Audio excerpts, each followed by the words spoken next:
রবীন্দ্র রচনাবলীর নবম খণ্ড দিয়ে চাপা দেওয়া সুইসাইড নোট।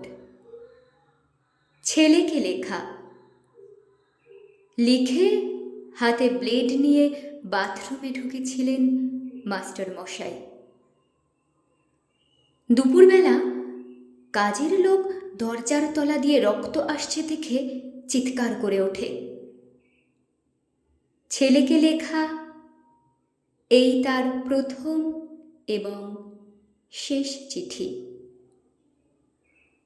অরণি, আমি বিশ্বাস করি সন্তান পবিত্র জলের মতো। যদিও তোমার সঙ্গে আমার সম্পর্ক ভালো নয়, তবু তোমাকেই লিখে রেখে যাই। গত 2 বছর তোমার মায়ের চিকিৎসা বাবদ আমার যৎ সামান্য সঞ্চয় আপাতত নিঃশেষিত। চিকিৎসার ব্যয়ভার আমি আর নিতে পারছিলাম না।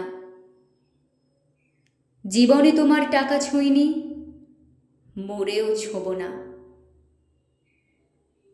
আমি আজীবন ছাত্র পড়িয়ে এসেছি, জ্ঞানও তো কোনো অন্যায় করিনি। গত মাসে আমার স্কুলে এক অভিভাবক এসে ঝুলোঝুলি করেন তার ছেলেকে নেবার জন্য। আমি প্রথম দিন ফিরিয়ে দিই, দ্বিতীয় দিন ফিরিয়ে দিই, তৃতীয় দিন পারিনি। তিনি আমাকে একটা বড় ঘামে 30,000 টাকা দিয়ে চলে যান। সেই টাকায় এই মাসে তোমার মায়ের চিকিৎসা চলছে।